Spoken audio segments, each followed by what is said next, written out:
Oh, nice. Okay, Leah, I'll get you on. And then I'm going to make you the host. That's it.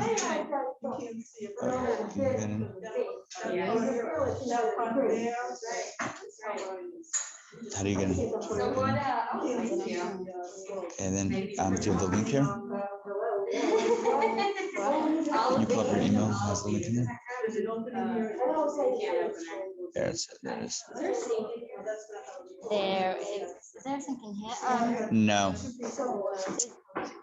Unfortunately. Well, you need to think for yourself, then you can also help you with yes. Okay, so Leah, just let everybody know. So this is a class series, right? Yes. And then when it's it's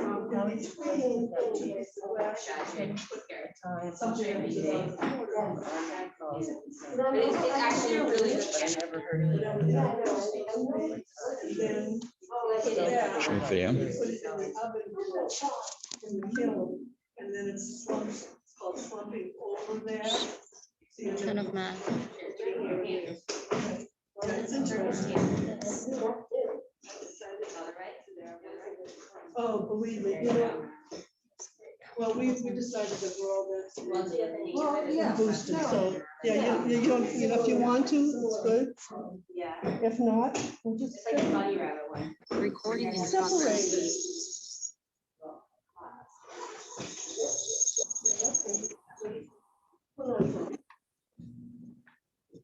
I'm trying to get out of me. I just did my car by myself. Yeah, on my phone.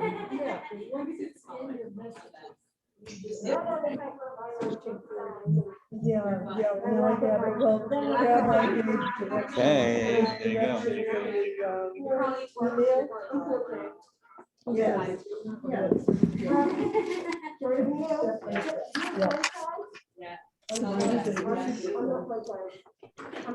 Oh, you have to unmute. Hey, I'm gonna use it. Oh, hey guys. Hey, Ari, you've got to turn your volume. Is that going? No? Okay. Hey, hi Joy. Hi Ariella. Hey Sarah.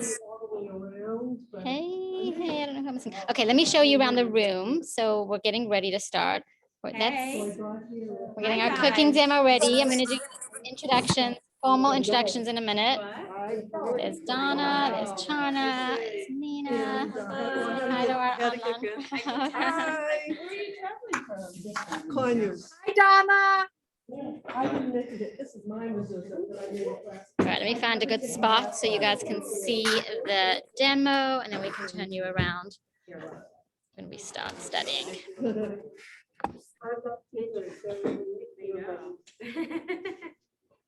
Hello. Hi, Donna. Donna and Donna. Hi. I don't know if you guys can Move over there. sides. Oh, sure, So sure. that, actually, I mean, I just don't want to block. Oh, okay. Yeah. Oh, no, I can just start this forward. You can stay. Oh, okay. So just stay over this side here. Okay. All right, just make sure you guys can see. Okay. Donna, you're gonna just be in Am I in on the the way or am I shoulder, not in okay? the way. Just gonna Okay. get you. I think you're fine. Be proud of me. I did my own registration for the parking. For this? Oh, wow. The car.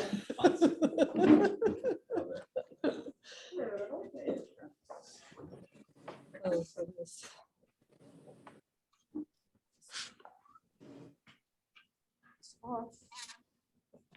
I know my sister will forget and she'll call me. Oh, so fun to like speak to two. I know. Well, so I'm sure you guys are used to this. Speaking to a screen and also, Yeah. wow, It's can be easy. we go high, we go big. We go high. Yeah. okay, I'm going to let's get started. Hey everyone, it's Skype person and on Zoom. The only thing that they have to still figure out with Zoom is like how to smell through and how to taste through. That's why I'm here. I Right. decided I couldn't Some parts of the taste. program's not that they'll just have to live vicariously through us. So welcome for being here.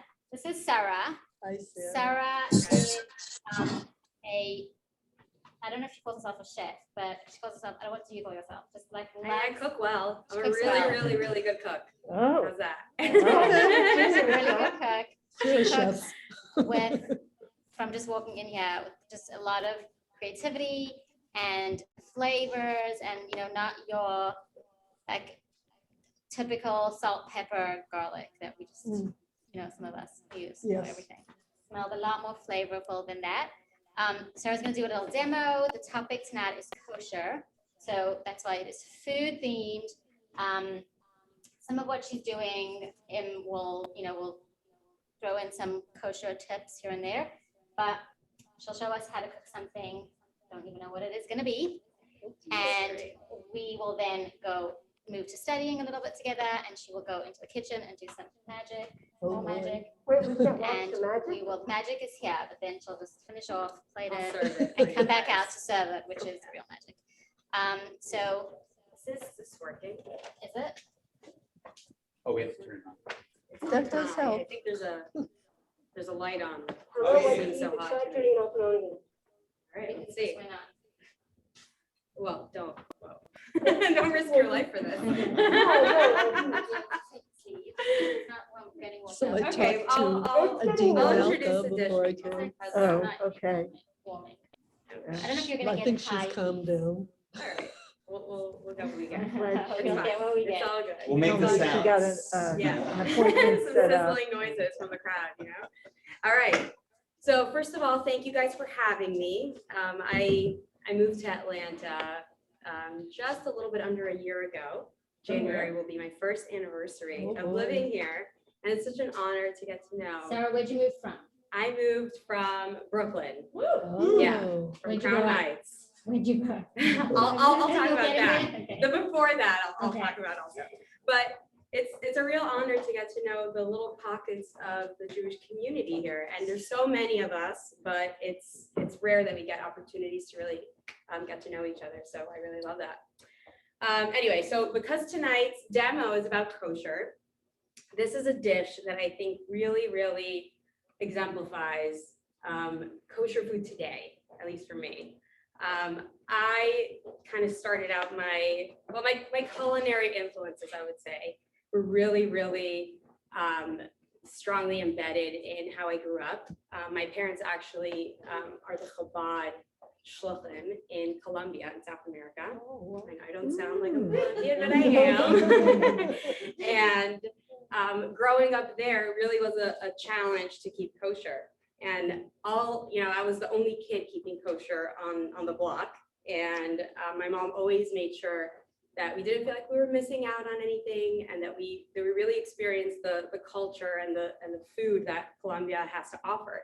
So we grew up like with kind of a mix of American cuisine and also Colombian cuisine. So we'd have like pancakes for breakfast, and then for lunch we'd have like plantains and rice and beans and like a chicken stew and all that.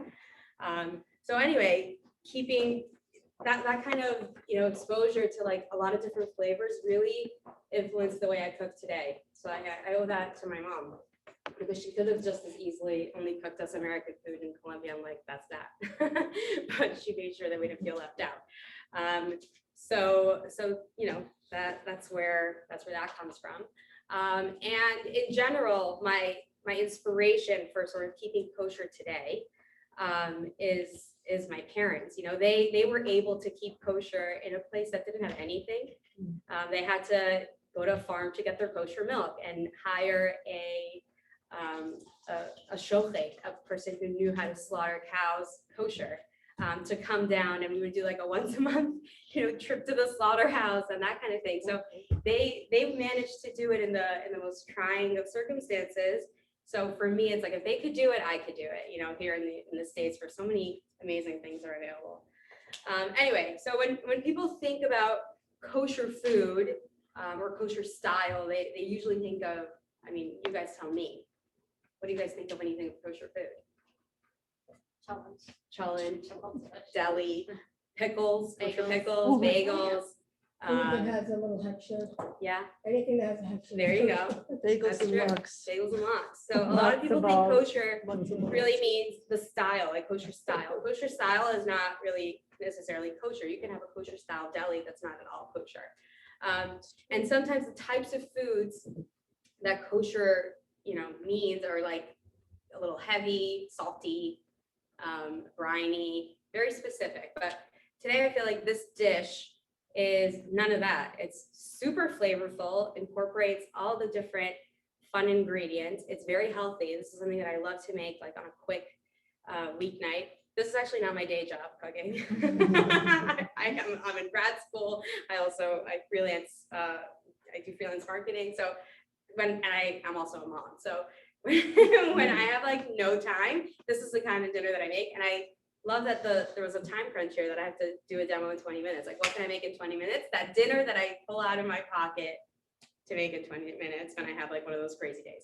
So anyway, we're gonna make a veggie loaded coconut chicken curry. So this dish is so flexible. You can make it with tofu, you can make it with chicken, you can make it with lamb, with meatballs. It really takes on a lot of different forms. You can make it with anything you have in the fridge. As long as you have curry spice, coconut milk, and tomato, you're good. And then throw in whatever vegetables you have. So I'll just start with just going right to it. Have you guys ever made curry before?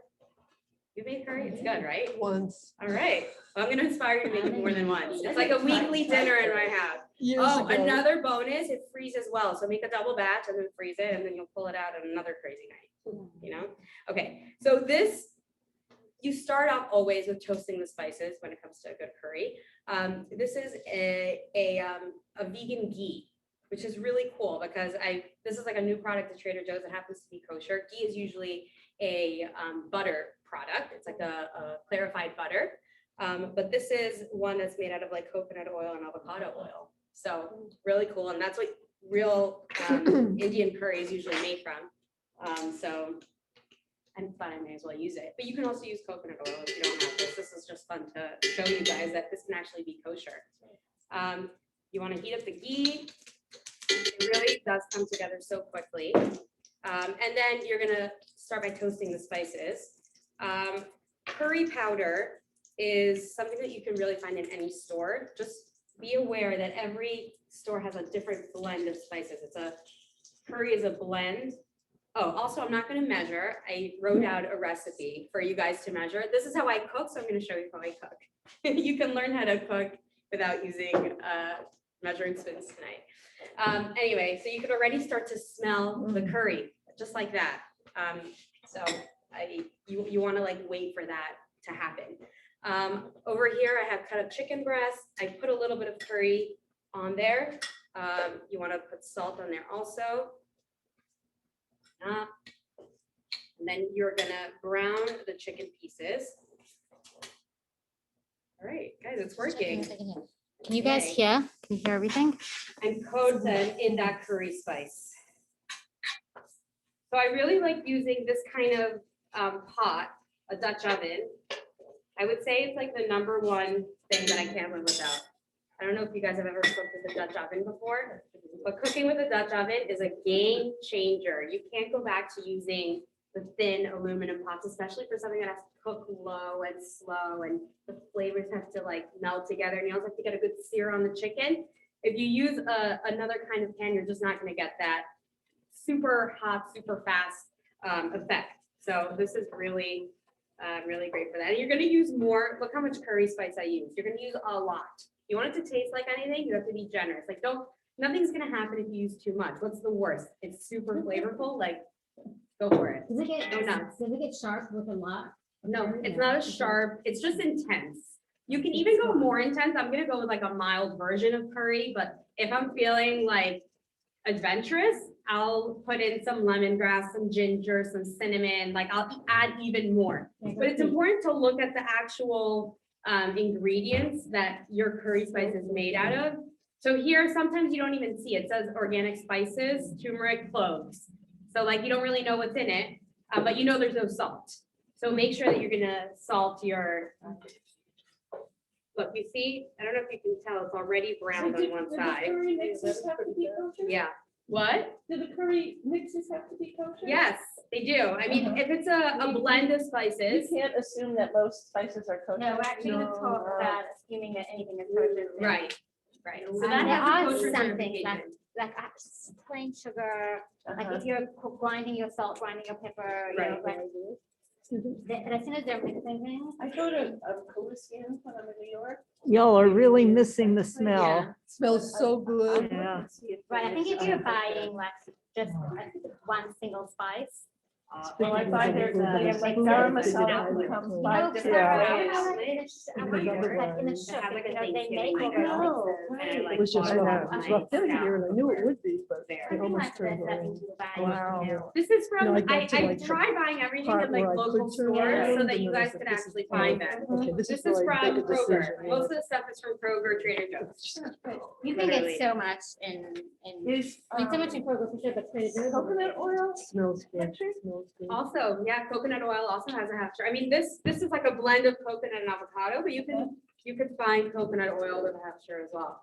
Then you can just make that yourself. And get your own coconut oil and olive oil. Oh, I think it has other things in it besides coconut and avocado. It has some other flavors in it to like make it taste like wheat, but yeah. Okay, so you don't have to cook the chicken all the way because you're gonna dump it back in to the pot. So now that I have like somewhat of a sear on here. Also, the key to getting a good sear on your chicken is to like not move it around. I know it's like instinct to like go, but you're not gonna get a good sear if you do that. Okay. All right, I'm just gonna take the chicken out. These are actually chicken thighs. In the recipe, I put chicken breast, but you can, like I said, use anything you want. I happen to like chicken thigh better because it's just more moist. I know some people like using chicken breast that's a little leaner, but if you're doing chicken breast, just be aware that you want to take it out sooner so that it doesn't dry out as you're cooking your curry down. Okay. All right. So for the vegetables over here, I like to do, I mean, as much as I love chicken, I think even when I'm not vegetarian, I think it's nice to have a variety of vegetables in your, even when you're doing protein, like the protein should be a certain percentage of the dish. Like I like to use more vegetables, less chicken or whatever, you know? So in the leftover, so this is just onions over here. Just diced. As you go along, you may need to add some more oil. Do that. Then I'm gonna add some smashed garlic. Like when I do dishes like this that are gonna cook for a long time, I don't bother with taking out the garlic crusher. I literally take a clove of garlic, take my knife, and then go. And then maybe if I'm feeling adventurous, I'll just do that. Chop it super rough, and then go ahead and put it in. I also chopped up super small. I didn't do this for the version that I made for you guys. I put a little jalapeno in it. I personally have a high spice tolerance and I love when there's a little kick there, but I don't know about other people. I usually like experiment on my guests. I know in this show, there's 2 pots of cholas. Right? Really? Oh, that's One amazing. I doesn't, love that. And the other one is like straight Super to the bottom, spicy and and the other not. one's touching the one, the jalapeno one. Right. Fred does. Fred. Fred loves it. Okay, comes some spicy. I think Johnny, you eat the Yeah, I spicy know one the too. spicy. Yeah. So another thing I like doing if I want a milder like kick, I love to use dried chili peppers. Those you can find online with the Hefsher as well. There's a really cool spice store online. It's called the Spice House. And they have a specific, like you write a note in your order telling them that you want the kosher version. And they have a whole line of Hefsher with a symbol products that you can buy.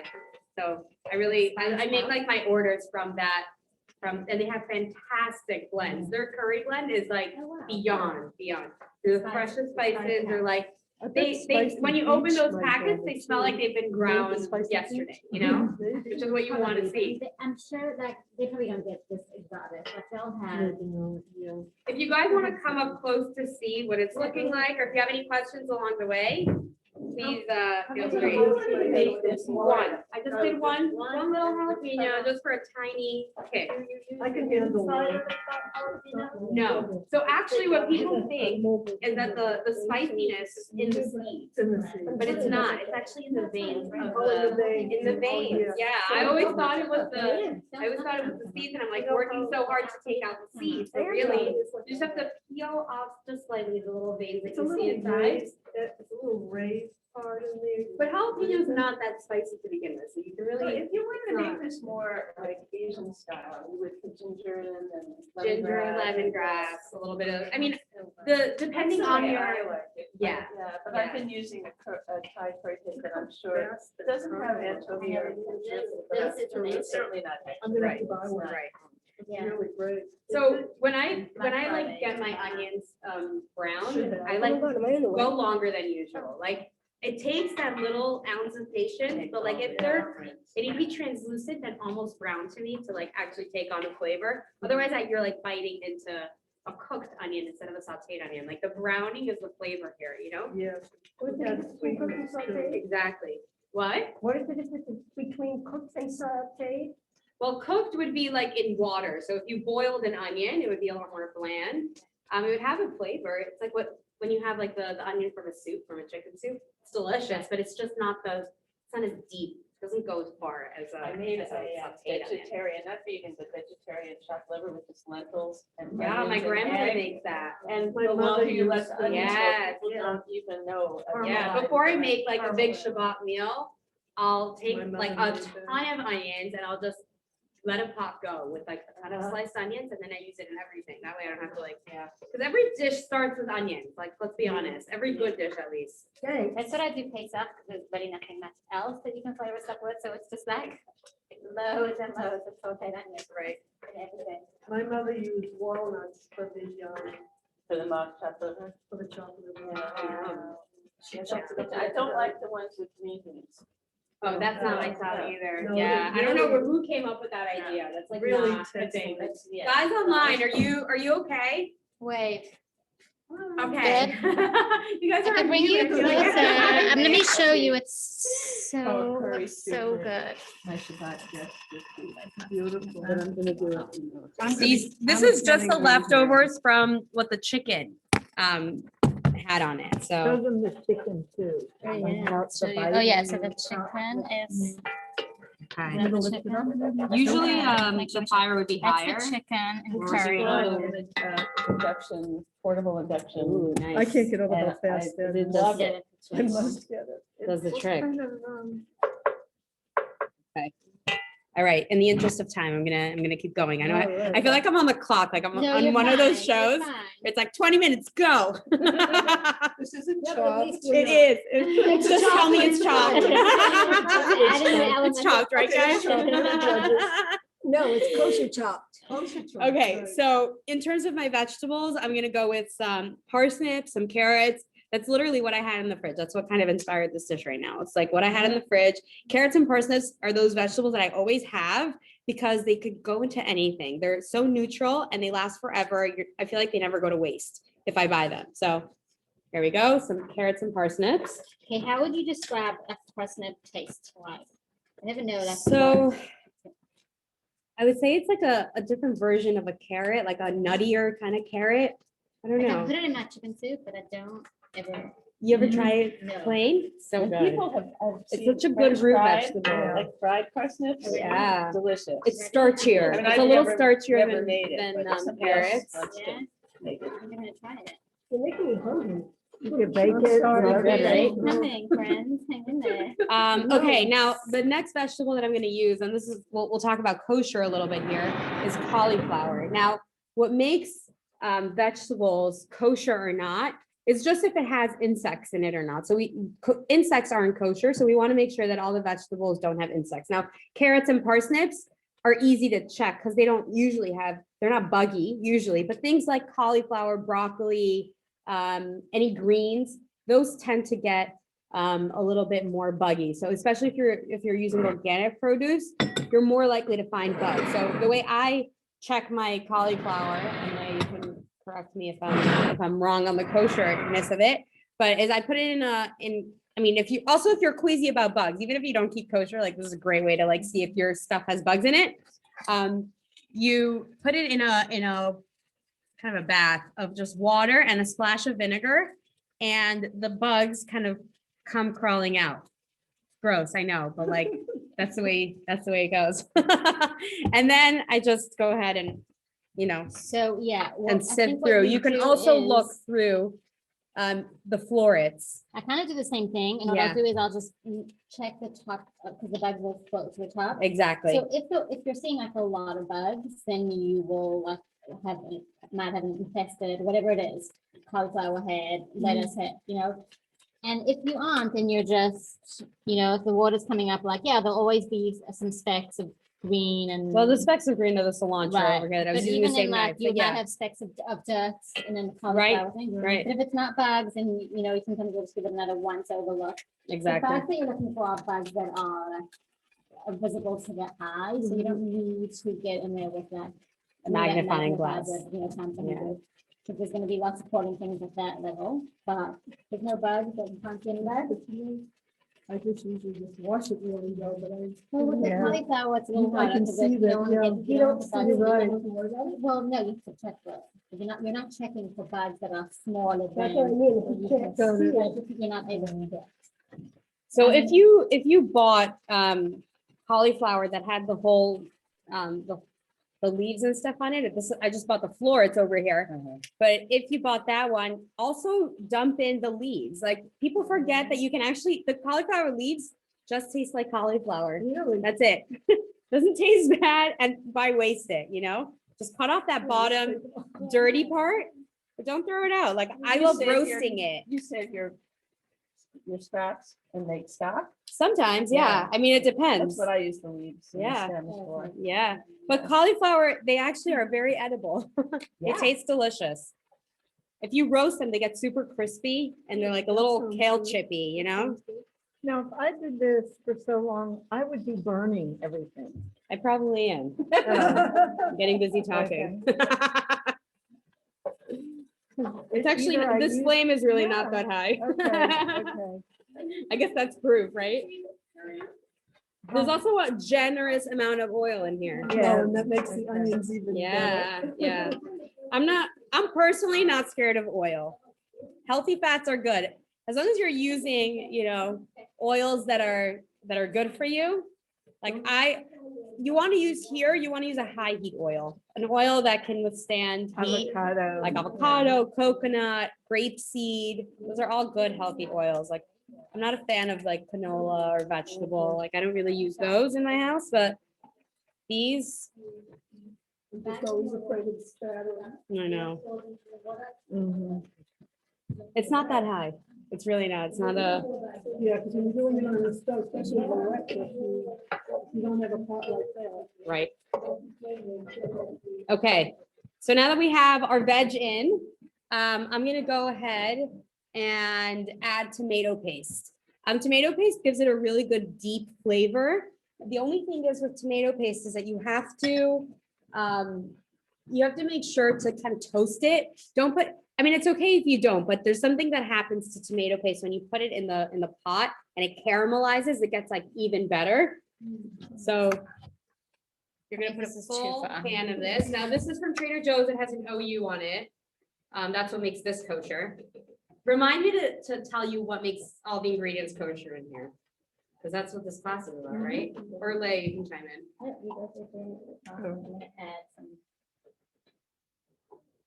Okay. Sometimes if I have enough room in my pot, I'll make like a little well in here and then get the tomato paste. I really wish this went higher. There was a pasta recipe that kind of swept the internet.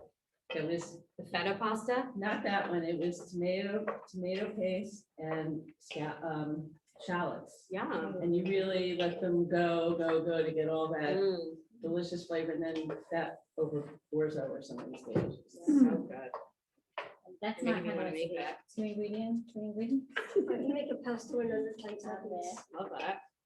I have a blender. I have like the magic bullet. You just put basil Yeah. and some garlic or garlic powder, Mhm. a little olive oil, Yeah. and possibly salt, and then you just blend it for about 10 seconds, and boom, you're done. Yeah. Pop it in the microwave, put it over your pasta, all the way done. Love it. Yeah. Then I'm gonna go in with diced tomato. So you can also use fresh tomato if you want. Just make sure to get the juices in there. Can of chickpeas, because why not? Some more curry powder because it's looking a little light to me. I don't even use these like like this is not enough, guys.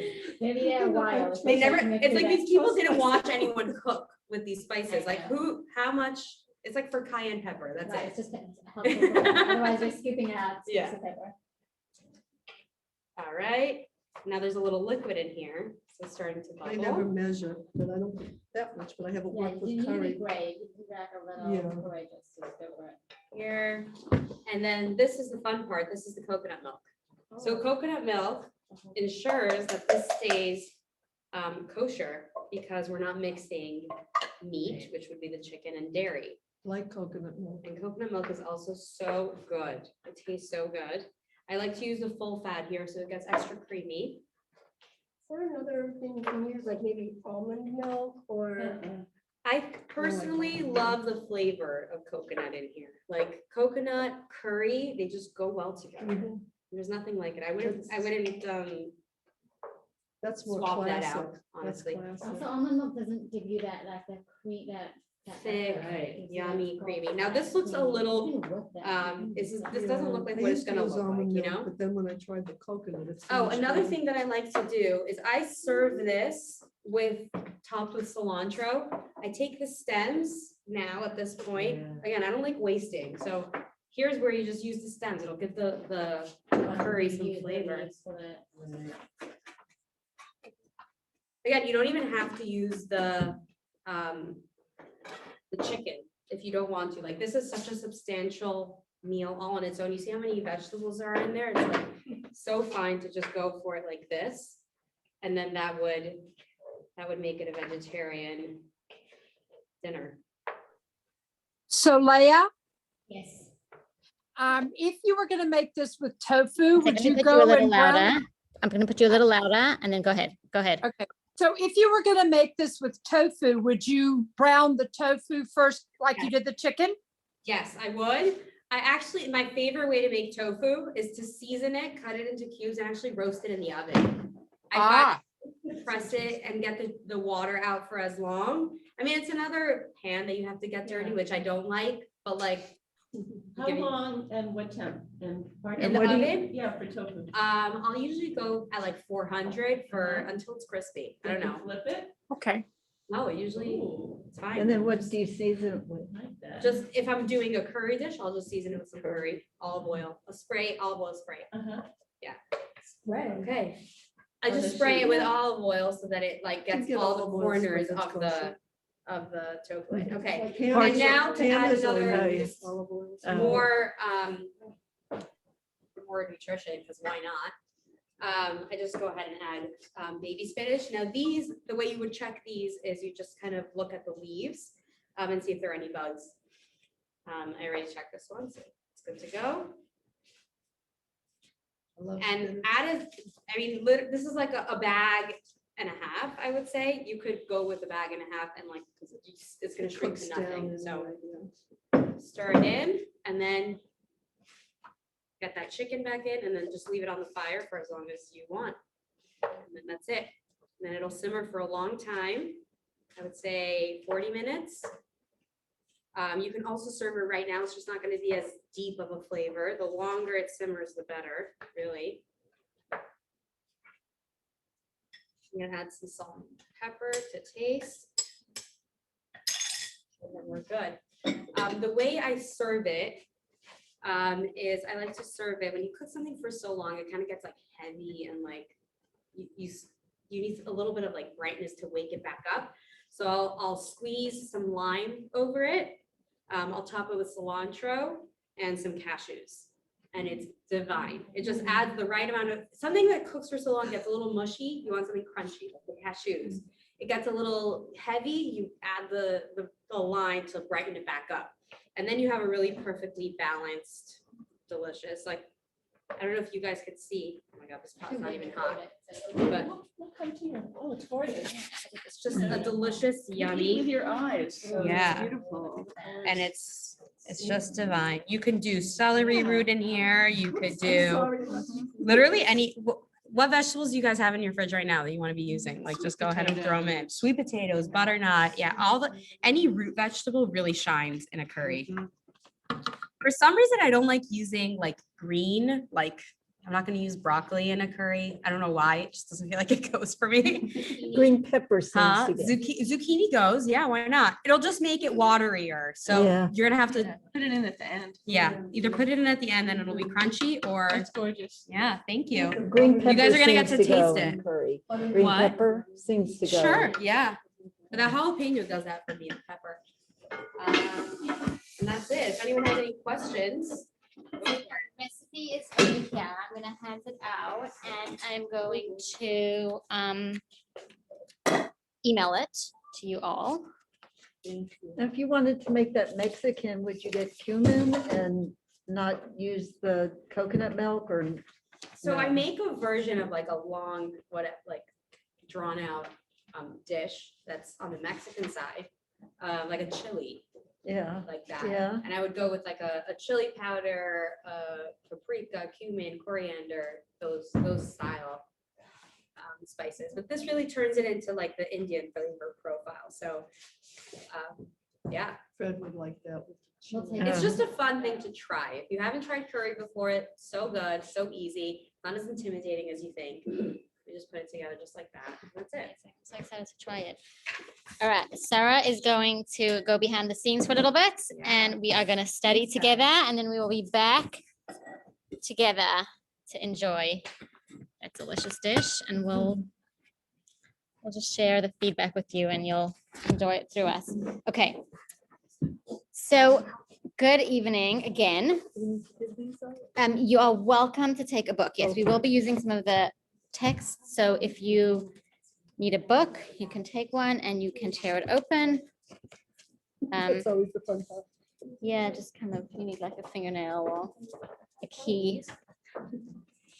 Is this just for tonight's class? Well, I'm gonna keep that for all the classes, Oh. and so we'll keep them here unless you want to take them. If you've paid for the course and you want to take them home, you're welcome to. If you want us to hold on to it so that it's here for next time. It does have some additional readings at the back of the course, each course, which are sometimes fun to go home and read. But then you need to remember to bring it back. Otherwise, we will hang on to it for you. With pleasure. Okay, so just some context before we deep dive into kosher. This particular course is a little more focused than usual on the action.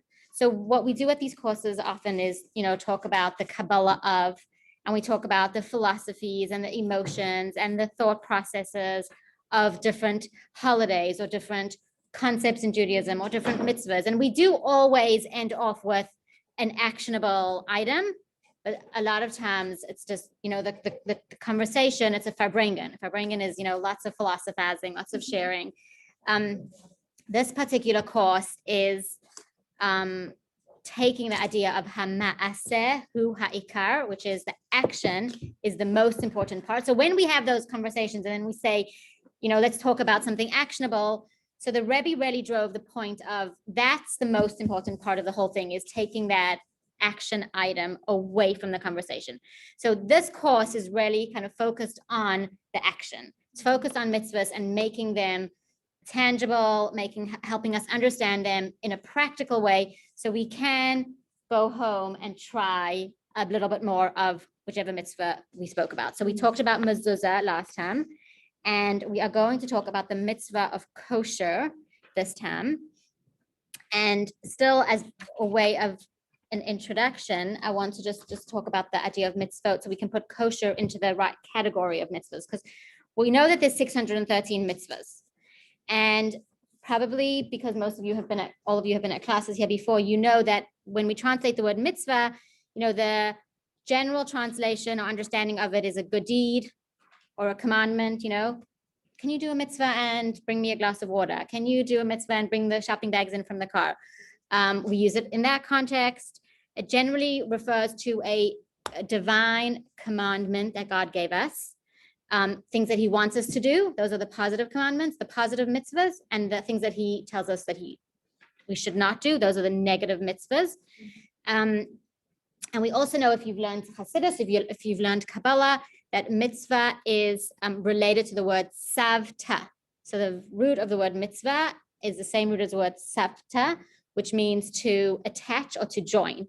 Because really what you're doing when you do a mitzvah is more than a good deed and more than something that God just commanded us to do, but we're really bundling and connecting ourselves, the person that was commanded, with the commander, the person, not the person, the being that gave that commandment, and we're creating this essential bond between us and God. So that's a mitzvah in general. Then in the Torah, there's 613 mitzvahs, and they are divided into three general categories. And they are Mishpatim. Mishpatim are laws. Eidut are testimonials. And Chukim, decrees. Okay, so these three categories can be summarized in the following way. Mishpatim are logical rules of behavior. So they include anything that gives us, creates just a civilized world to live in. Things that had God not put in the Torah, we probably would have come up with ourselves. So don't steal, honor your parents. We can go on and on. Any thinking brain would come up with probably all of them. Maybe some trial and error, but even if God had not commanded them, they're logical. We need them so that we could live peacefully as possible and in a civilized way. Then you have Eidut. So Eidut is, we said, testimonial law. So these are like rituals, and they're not just rituals. They're given through the Torah. So they're all consciousness raising. So they all have a reason that we Shabbat fits into this category. We commemorate that God created the world and he rested on the sixth day, but it also gives us an awareness that God created the world. Pesach is a testimonial. We're commemorating the Exodus from Egypt, and we're also focusing our minds on freedom. Making a blessing on food? No.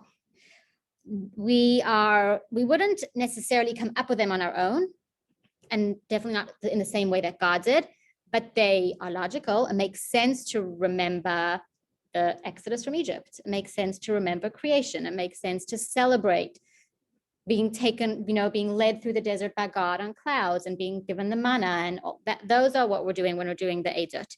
And then the third category is the Chukim, the decrees, which Torah offers no reason for. So those are kind of just God's decree. That's why we translate them as decrees. And they include things like shatnez. Why are we not wearing clothing that mix wool and linen? Go explain. I mean, I've We were heard some commanded. explanations, but there's no real rational. Right. So what we're going to reason. actually Because talk about God said soon is that so. we do find benefits and reasoning even to these, but there isn't like a clear, there's not that many chukim, but shatnez, all the laws of ritual purity. So how you become ritually impure and how a mikvah purifies you. Is Brit Milah testimonial? Or- Yes, Brit Milah is a testimonial. And another good example for chukim is kosher.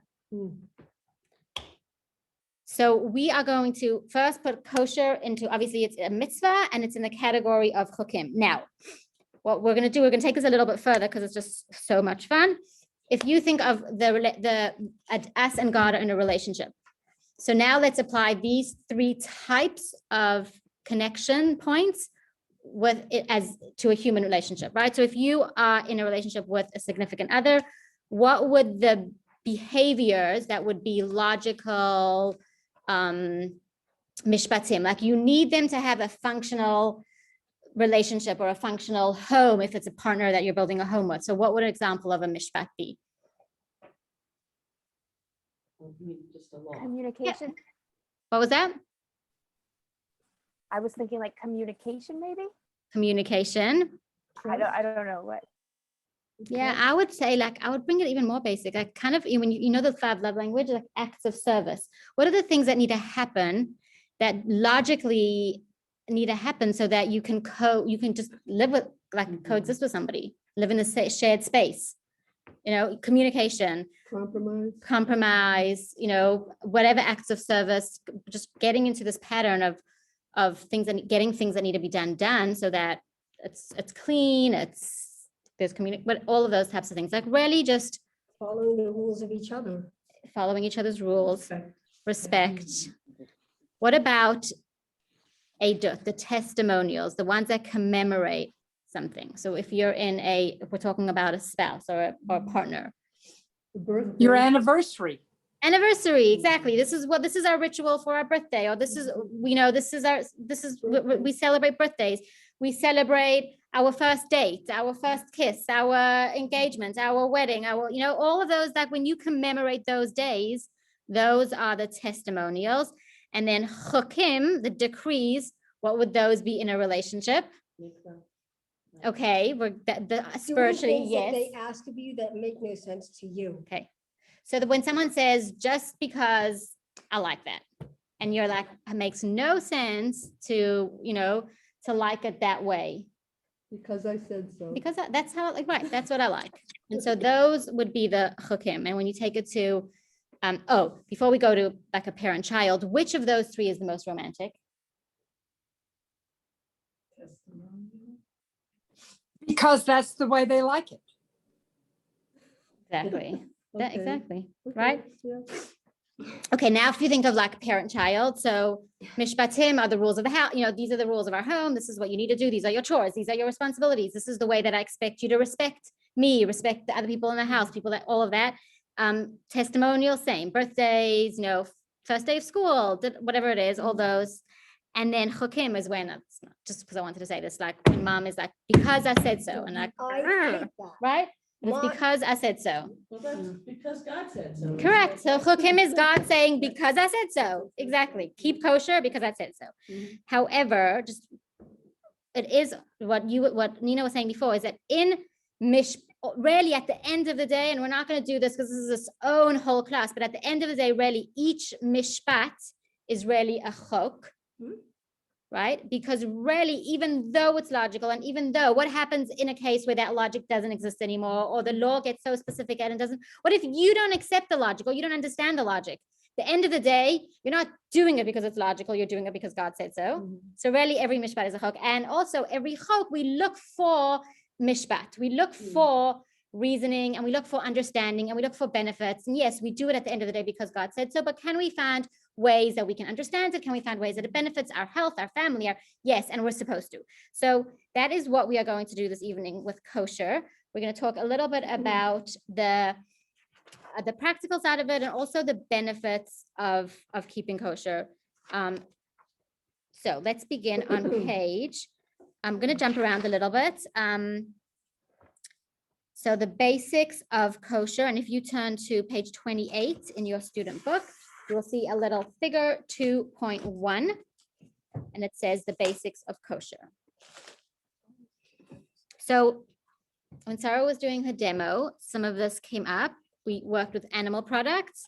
We talked a little bit about meat and milk, and we talked about fruit and vegetables and checking and what makes them kosher. So in figure 2.1, I'm gonna just work through it, but go ahead and look inside with me. Animal products, the meat, milk, and eggs of certain species of animals are permitted for consumption while others are forbidden. In addition, a series of laws govern how the animal should be slaughtered and which parts of the animal may be eaten. So obviously this is very general, but what we're saying is only some animal products may be eaten. So only some meats, only some milks, only some, and even those need to be slaughtered a certain way. Then once you have the kosher animal and the slaughtered the right way, and then you have meat from that animal, we still have the milk and meat. So meat and milk, even if it's kosher meat and kosher milk, they're never combined. They're separate utensils, and a waiting period is observed between eating them. And then fruits and vegetables and grains. All species of fruit, vegetables, and grains are kosher, that must be insect free.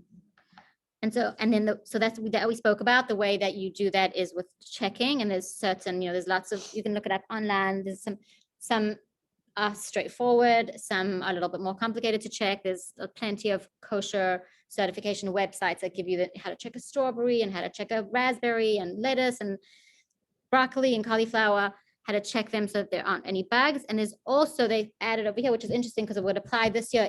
If your fruit and vegetable products are coming from Israel, then you would need to make sure that if they were grown on a farm that's owned by a Jew, they need to be tithed properly. And if it's a Shemitah year, you wouldn't, like this year is the 7th year, it's a sabbatical. So you should not be eating products from Israel unless they're certified, which I guess means that they aren't being grown by a Jewish farmer this year. So it's actually tricky because I've seen in Kroger, something went around recently. There's like colored peppers that say made in Israel. So you've got to be careful with products from Israel this year, actually. Yeah. I think if it's a reliable hechsher. My son-in-law grows tomatoes in Israel. Oh, yeah? So I asked my daughter, is he observing the Shemitah year? Yeah. So she kind of hedged. She said, I'll have to find out about that.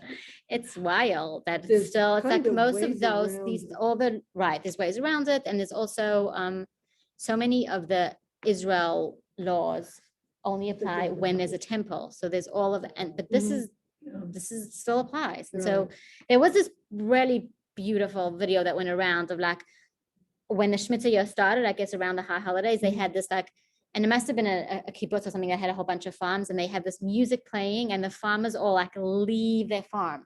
It was like really cool. I'm going to find it and send it. And it's like, it's very celebratory. So that is just a side note. It's a little tricky. Speak to a LOR, your local rabbi, about products that are from Israel. Yes, Akira. This is an impossible question, but some hold that you wait 3 hours after eating meat before you can have dairy. Some hold 6. Now you have heard one. Why do we wait between meat and dairy? Some hold that you do both ways, and dairy you don't have to wait as long. Why wait? Okay, great question. It's A question for another day. a question for another day. It's like there's like the digestive answer for it, and then there's the Kabbalistic answer for how meat processes, like, and how you process meat Kabbalistically and spiritually and dairy. So definitely for another day, it's like the Rebbe talks about it in depth. But the 3 or the 6 is really, it's community, it's custom, it's different customs on everything in Judaism. There's this custom, the Ashkenazi, the Sephardi, this community, that community. So you go with your community or you ask your rabbi. Okay? Okay. All right. The mitzvah. So now we are talking about some of the that was the basics. We're going to talk about some of the benefits that we mentioned before. What is some reasoning, some benefits that we can find in the mitzvah of keeping kosher and have a little bit more of a deeper relationship and appreciation of it, besides because God said so, which at the end of the day is true. It's true for all mitzvahs, but we are still invited and encouraged and are supposed to, question, probe, and look for something deeper. Oh, whoops. Oh, look at that. No, oh my goodness. Okay, we're gonna just, okay, can you see Sarah? Oh my goodness, Sarah, come show us. Ta-da! Beautiful. So this is a vegetarian version. Is someone vegetarian here? No? Okay. Ooh, yeah. So we're gonna everyone else try gets both. chicken. I'll take the vegetarian. Put one. them How's that? out. Yeah, someone's gonna try it. Okay. Ariella, There you go. aren't you like start wishing you were here? This is the drive to be here in person right here. Can you guys see this? Can you see like the details? It's like little crunchy Here. nuts. I served it over So quinoa. good. I had dinner. Are you gonna You can just taste? Are you gonna taste it. taste a little You can bit? You just can put taste some, it and then scoop some onto a smaller Yeah, plate. just taste it. Yeah. Yeah, and take it that. home. Exactly. Pack it into your fridge and have it for lunch tomorrow. Beautiful. That question is probably too complicated. So I served it over quinoa, but you can serve it over rice, over Oh my gosh, tofu, yum. farro, whatever grain you want, or no grain at all. What's up with this? Ooh, smells good. I'm guessing it's hummus. Yeah. it's shahako. Okay. This is a ton of- So the first part of kosher that we're going to talk about in no particular order is the idea of slaughtering the animal in a very particular way. And if you have the book in front of you, please join me at text 3, which is on page 29, and we'll read the text and then we'll talk a little bit more about slaughtering. So what we mentioned before was that this animal needs to be a kosher animal, but it also needs to be prepared in a kosher way. And the first part of preparing it in a kosher way is slaughtering it according to Jewish law. So, Donna, how are you feeling about reading text 3? Sure. One of the reasons given for the mitzvah of shechita, which prescribes that the animal be slaughtered by cutting the throat with a knife that was examined and determined to be completely smooth, is that should not cause undue suffering to the animal. The Torah permitted the killing of animals for human benefit and nourishment, but not to inflict pain on them unnecessarily.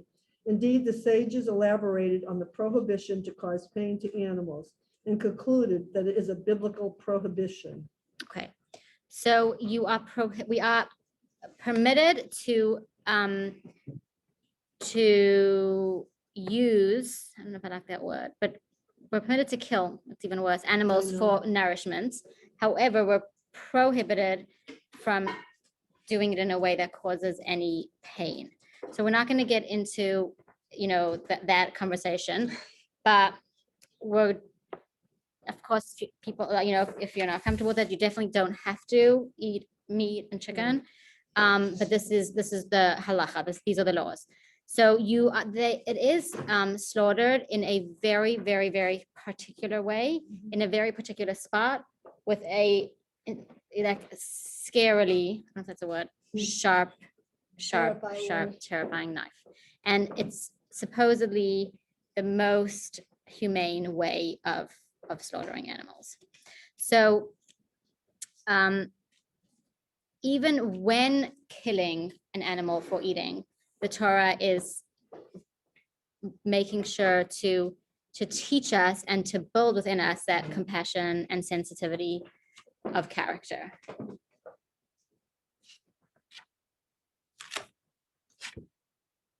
So the laws of shechita teach us compassion and sensitivity. While the Torah permits consumption of meat, it forbids causing pain to the animals and instructs us that they be treated humanely throughout. So that is, I don't know about benefit, but that's just one. It is a benefit because the point of what we're saying is it's actually supposed to teach us and help us practice that sensitivity, even when we're slaughtering animals for consumption. Okay, let's go to, so that is benefit number 1. And if anyone wants to share it back with me, just so that if you have different words or better words, the first benefit of kosher is to do with the way that we slaughter meats. And that is something that, teaches us compassion, make sure that we do it humanely. If we have dominion over animals, it's our duty, responsibility to care for them and to be humane, right? Exactly, yes. And in that that sensitivity, that applies to all animals, all times. There's a prohibition against against causing pain to animals. Ever. Right. I mean, I didn't even know that Jews were not supposed to hunt until I was in a conversation with some Jewish people who were talking about hunting deer. Right. And well, hunting, it's a sport. You wouldn't be allowed to kill for sport. My consciousness was raised. And somebody pointed out that Right. So that there you have it. So that is even within, killing for eating, there is that lesson that the Torah is teaching. Okay. The second one is, I'm really skipping around because I don't want to run out of time. Okay. So the second one, have you ever had the expression, you are what you eat? Yes. So that's what we're going to talk about right now. What happens when you eat, obviously, is that the food is becoming, it's becoming part of you. It's becoming part of your bloodstream. It's easy to understand how the food that you eat becomes you. But there's also, on an energy level and on a spiritual level, there's an energy of what you're eating that becomes part of you as well. And there's a spiritual part of what you're eating that becomes part of your spiritual makeup. So when the Torah tells us which animals we can and can't eat, it's very particular about the types of animals that we can and can't eat. And as you know, they are the animals that are, okay, we'll read it inside. The birds that are forbidden are all the predators. We are only eating non-predatory animals and birds because we don't want that energy becoming part of our energy. What's wrong with their energy? What's wrong with the energy of animals that kill other animals to, we're going to go with the non-predatory energy. Okay, so we'll read it inside and we'll talk about it a little bit more. So text 7, Charna. You become what you eat. You become what you eat. There you go, not what you are. The birds that are forbidden by the Torah for consumption are all predators. The Torah tells us to avoid them because the trait of cruelty is in their blood, and consuming them would impart the trait of cruelty to our hearts. Okay, so because we are absorbing this into our bloodstream, and we know this, today more than ever before, like every part of us is interconnected. So the spiritual, the emotional, the physical, what we're eating is not only affecting our physical health, it's affecting us emotionally, it's affecting us mentally, it's affecting us spiritually, and same with everything. Like when you are on a healing path, you're not only eating differently, you're also, you're working on your mental, you're meditating, you're breathing, you're surrounding yourself with certain energies and environments. So everything is connected. You can't separate our mind and our body and our character. So when you eat, what you eat actually it's not only physical nutrition, it's spiritual nutrition. And we are very careful with what we put into our body, what spiritual energy we put into our body. And so an animal, obviously it's not actually cruel because that's the way God created that animal to sustain itself.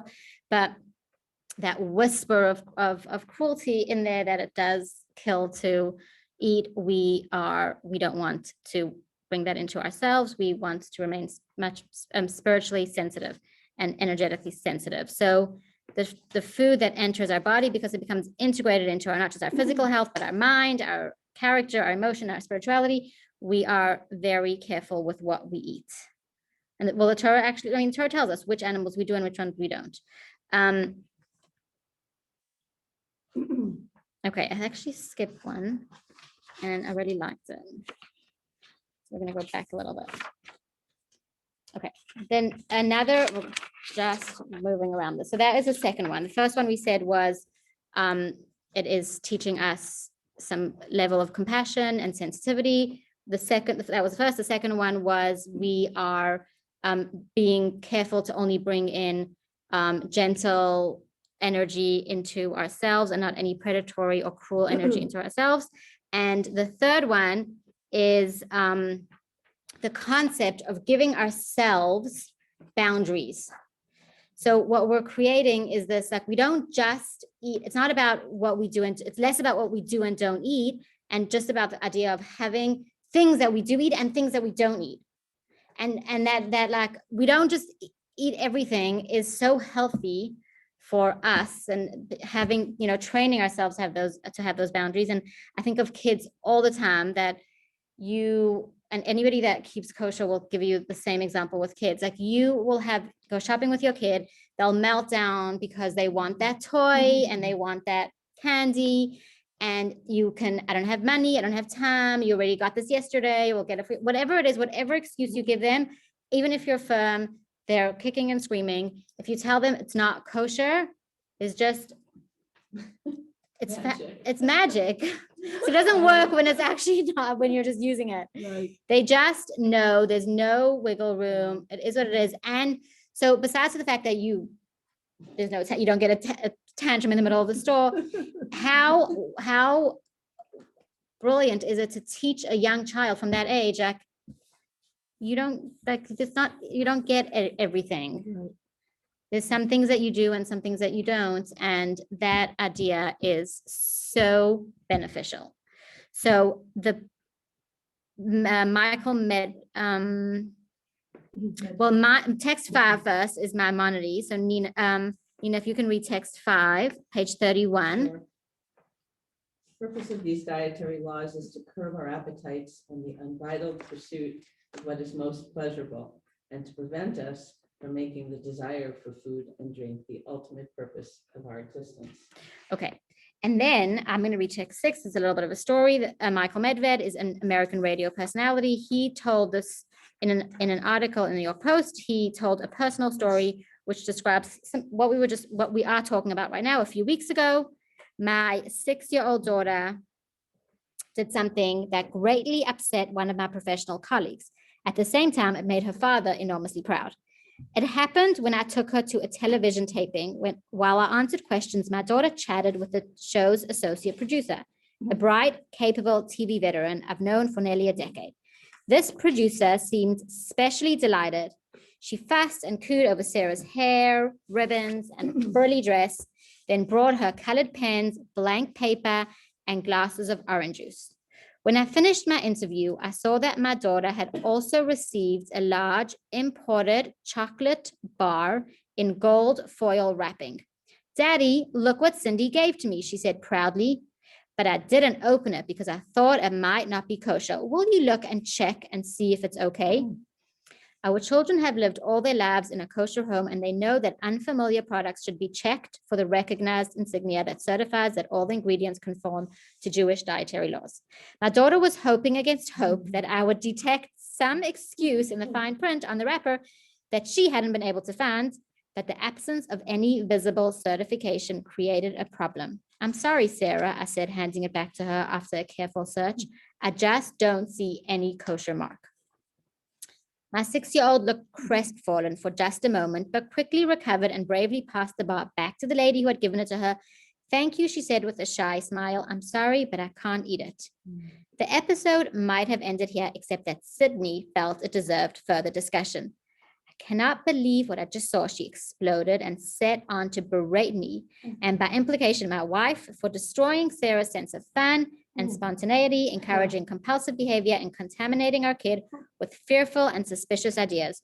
She found it scary that the kid gave up a piece of candy she obviously relished, like some zombie follower of David Koresh.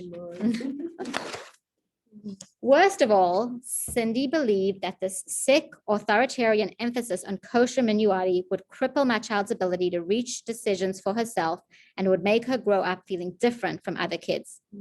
It's hard to believe that Sydney would have responded in the same emotional way had Sarah given up the chocolate bar for some other reason, because it was too fattening, for example, or too high in cholesterol. It was precisely the religious basis for the sacrifice that made it seem so irrational and unwholesome. This is one aspect of the so-called culture war that is seldom noted. In the same way that traditional believers are occasionally appalled by what they consider the heedless indulgence of secular America, secularists are often horrified by what they perceive as the pointless restraints and rituals of religion. Really, this is very interesting, but well, not the point of this, but the practice of drawing distinctions which represent such an important focus of Jewish tradition seems arbitrary and threatening to many non-religious people. I believe with all my heart that my daughter's childhood training in making such distinctions will stand her in good stead as she grows older. It seems to me a beautiful thing, not a neurotic distortion, that a little girl is able to cheerfully sacrifice the sweet taste of candy for the sake of a set of external standards. I can think of no more valuable gift I can give my children then equipping them to resist the pressure of their peers and to fight the all-powerful adolescent instinct to go along with the crowd. A person who examines every bit of food she consumes may learn to evaluate more important aspects of behavior with similar care. In short, I'm proud of my Sarah.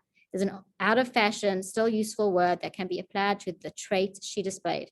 They call it character. So to teach ourselves, to train ourselves that some things are just not kosher. And while I was reading this time, I was actually thinking that besides for the character building and training, that healthy trait, that this healthy education that we give children, it's also so healthy for us as parents, because we're in this like say yes, and yes, and I love teaching say yes and as much as possible, but it's not healthy when everything's yes. No. There's a very famous psychological test where they try to see what children can postpone the treat, put off the pleasure to do the task. And it seems to be very, very, very predictive of success in life. And this is a great example. Yeah, so that's actually interesting. I wonder if children that have kosher practice would do better at that. That's the marshmallow test. Right, it's the marshmallow test. Right. They put the marshmallows in front of the kids and told them, if you wait a certain amount of time, you'll get 2. And then they kind of watch the kids through one glass, like, and seeing which kids could and couldn't, and how much they struggled with impulse and with waiting. And the ones that, because they did this a long time ago, and they followed them into adulthood. The ones that were able to wait were more successful in life. So this is training that this is training their muscle. And it's also good for us parents, because we just get into this like, give it, yes, it's actually healthy for us and healthy for them that not everything is yes. It also makes other people aware. At work, my manager literally came up to me more than once, said, tell me what is kosher and what isn't kosher. How do you know if it's kosher? And today he bought me like 3 bags of Lay's potato chips. And he's like, okay, you said that the plain Lay's potato chips are kosher, right? And I know that this is the stuff that you eat every day at lunch. So he got me like a whole bag of food. And Sweet. everyone Right. always makes sure that it's teaching kosher. everybody, it's honing everybody's sensitivity. I had this so my son's teacher said to me, someone had like some sort of something, a bar, a protein bar, a fig bar, and it's in a school where most kids are kosher. Everyone's kosher. I don't know about everyone, but most kids are kosher. And like, he just didn't eat it because it was something that he hadn't seen in his house. And when he told me that story, I was very proud. Yes, of the fact that he didn't eat something because everybody was eating it in the picture, but just that he was able to control himself and not eat it. The harder thing to do. You think it's hard to control yourself around food that's not kosher? Try controlling yourself around food that is. All right, that's going to be another class. Okay, so that is a third benefit. Practicing those boundaries, and as I said, it's less significant in this idea what the limits are.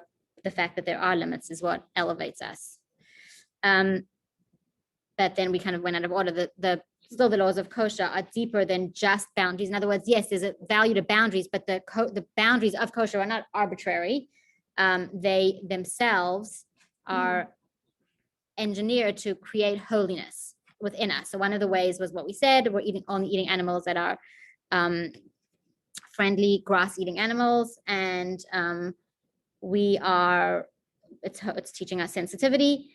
And now we are going to talk about one more idea before we get to some practical parts of kosher, and that is the idea of raising sparks. So the idea of raising sparks is that our relationship with food runs both directions. The food we spoke about, the food that we eat becomes the energy within us. And what we eat, we are able to make what we eat realize its true potential through eating it. So the food is affecting us, and we are affecting what we eat.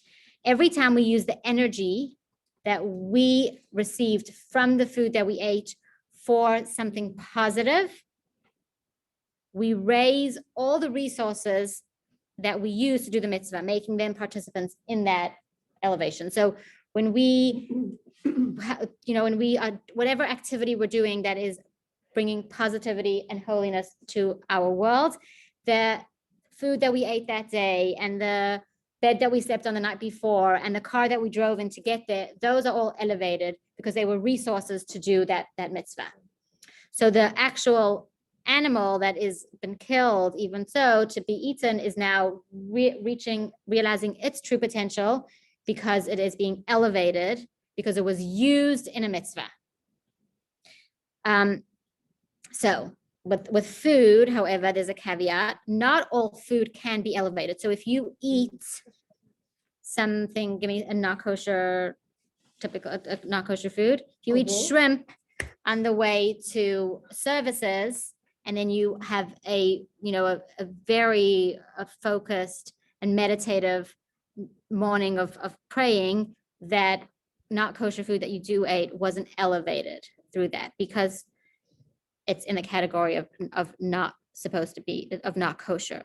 And that category actually gets elevated through not eating it, right? So some things are being elevated through eating it and using it for a mitzvah, and the things that you're not allowed to eat are supposed to elevate through not eating.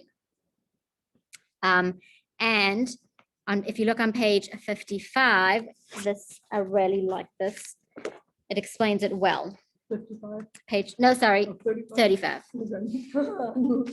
The Tanya, so the Hasidic classic Tanya, written by Reb Shneir Zalman of Leah, the Alter Rebbe, he explains the deeper meaning of the Hebrew words asur and mutar. Asur means not allowed, and mutar means allowed, and it's used all over Jewish law. Allowed, not allowed. Allowed, not allowed. This food is allowed. This food is not allowed. And he explains a deeper meaning to those words. And he explains, if you look in the chart, asur, the literal meaning means forbidden, and the deeper meaning means bound and imprisoned. Now, what is bound and imprisoned? One second. And then the next word is mutar, which means permitted, and the deeper meaning is unbound and released. Okay, so when the Torah says eating a buffalo is asur, and eating a calf is mutar. Besides all, this is forbidden, this is permitted. It's telling us the spark of the divine spark and the divine potential within a buffalo is bound and it's imprisoned, and we are not able to release that spark through eating it. And the spark within the cow or the sheep or the kosher animal is unbound, and we have the ability to elevate it through eating it. So now this is really, we said everything has a spark, but not everything we don't have the potential through our efforts to elevate all the sparks directly by using them. Some of them are elevated through not using. So what we're doing when we're eating is doing something to ourselves. We're doing something to our energy. We're doing something to our physical health, to our spiritual health.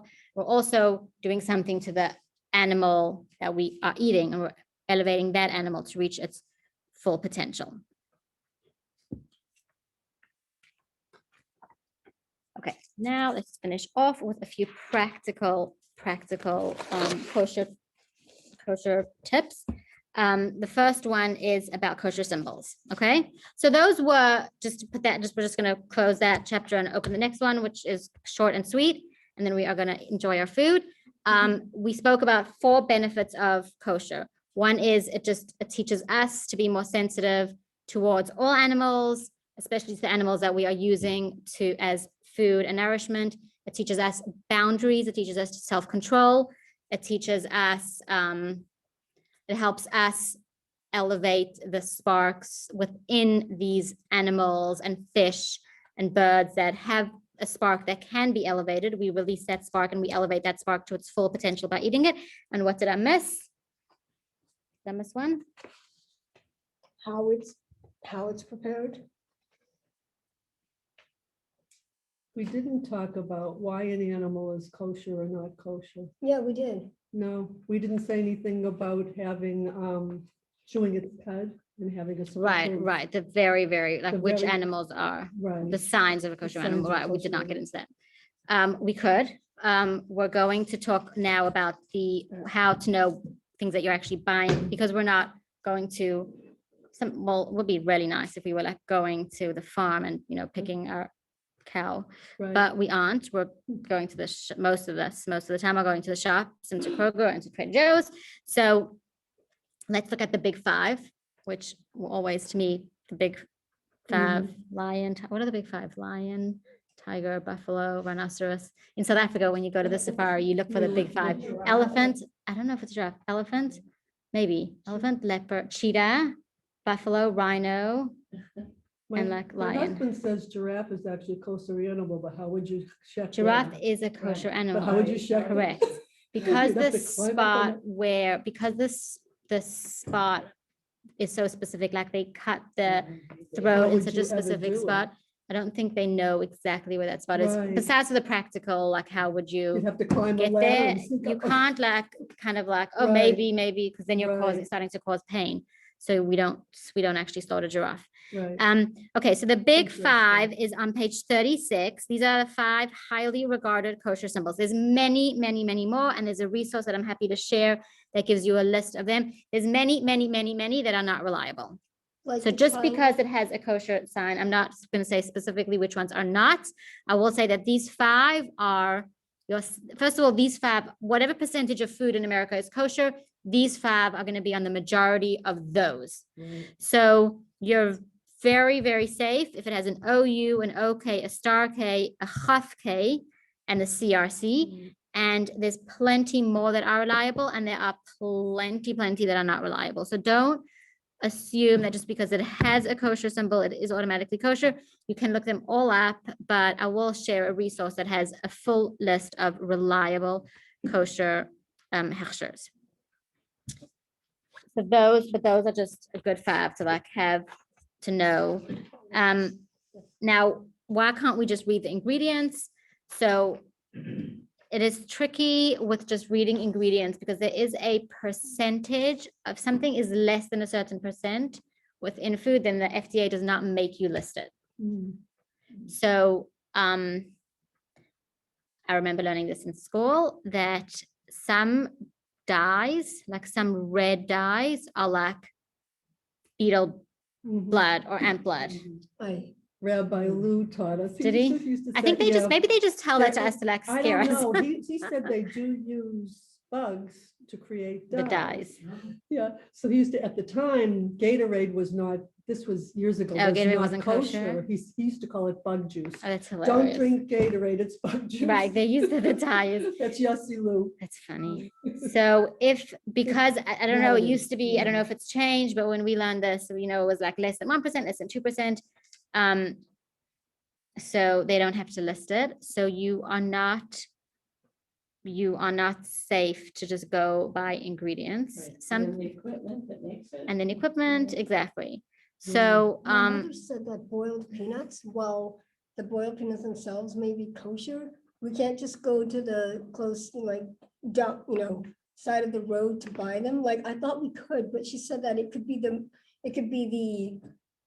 pot, or it could be what they put in the water. There could be a ton of different things. yeah, which there's is so many so different things. I mean, the big conversation that's we're not going to get into now, because a lot of people do it, but like, if you're stopping in Starbucks and it's coffee, and ready coffee is kosher, if it's just coffee beans ground and they're kosher, Right. and then you're getting the you're not using the milk, you're getting the almond milk. So isn't it kosher? And then it just gets into like, are they washing parts of the machine in the dishwasher with other stuff? And is it one of the Starbucks that sells the sandwiches? Because now they started doing sandwiches. So yeah, there's, is the product kosher? Even if the ingredients are all kosher in it, equipment, is there something that they're not listing? So when a symbol, when a food item has a kosher symbol and it's a reliable one, there was rabbis who, first made sure that the company was using all kosher ingredients, and whatever other, if they were getting products from another factory, they're checking that also. And then they're making sure that the process and the equipment is being cleaned and koshered and used all in the right way. Mashpia? No, mashgiach. Sorry, I got that. So the agencies, and they're spot checked, and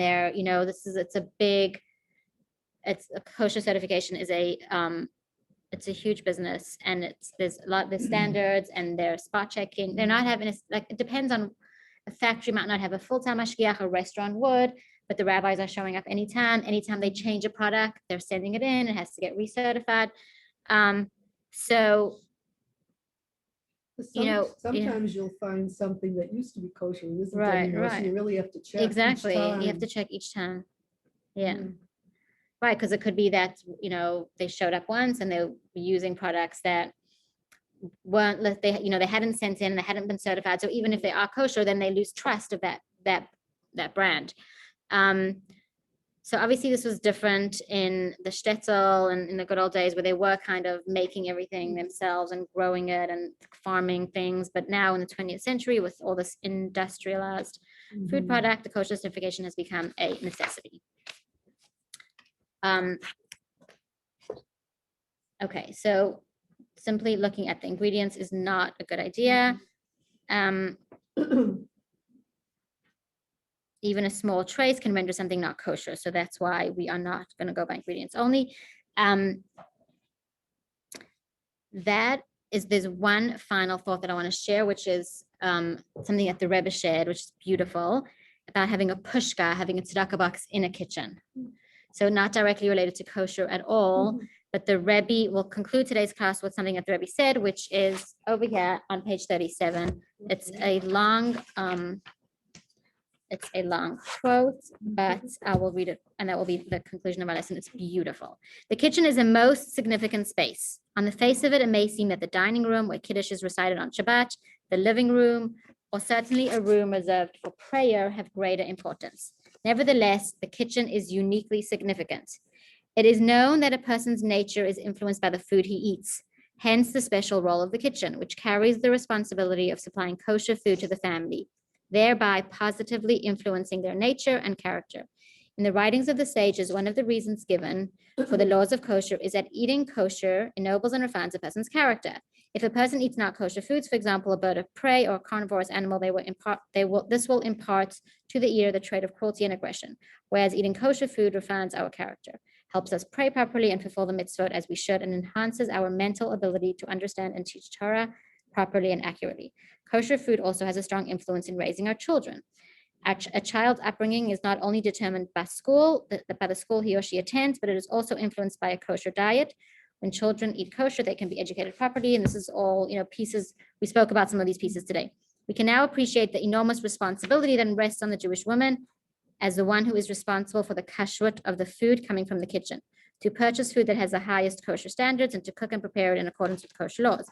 Indeed, this attests to the great trust that is placed in the Jewish woman in other areas of Torah. A matter is verified only upon the testimony of two witnesses. So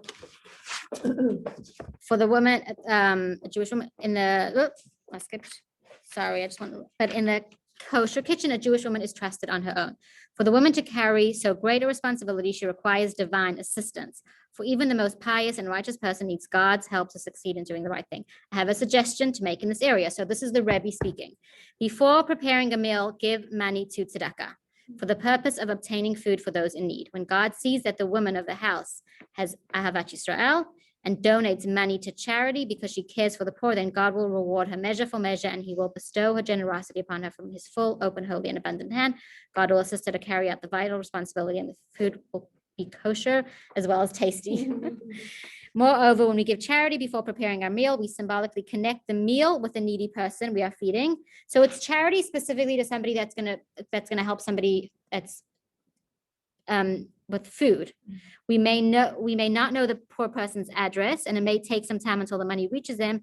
Nevertheless, as we place the money into the pushka, now before preparing the day's meal, we are thinking about the poor person who does not have food, wherever they may be, and committing to send this money to them. Based on the Baal Shem Tov's thoughts, based on the Baal Shem Tov's teaching, you are where your thoughts are.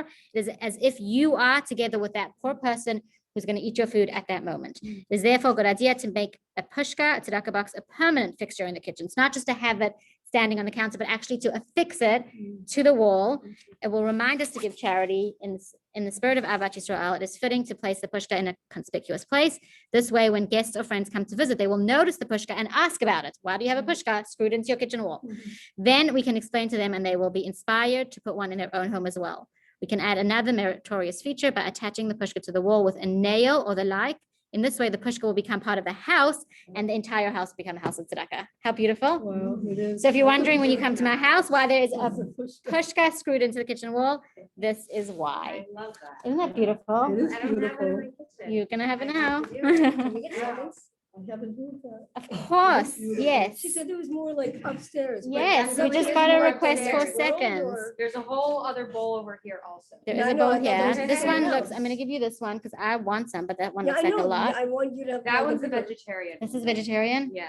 Is there non-vegetarian? Yeah. Is it up there? Also. So I'm just gonna take some of this onto a different pack because I want Oh, to no, taste because it. there's some That's upstairs, I it, wanna get that guys. too. Any questions? Can you We're gonna dig in now. What it is? Sure. Thank you. Can you show me how to get out? Good night. Thanks. You're welcome. Good night, guys. You can unmute and say hey. Good night, Thank enjoy. you, Good to Leah. have on. Yeah. Really nice. Thank you. Very nice. See you Thank you. guys. Good night. Enjoy. Thank you.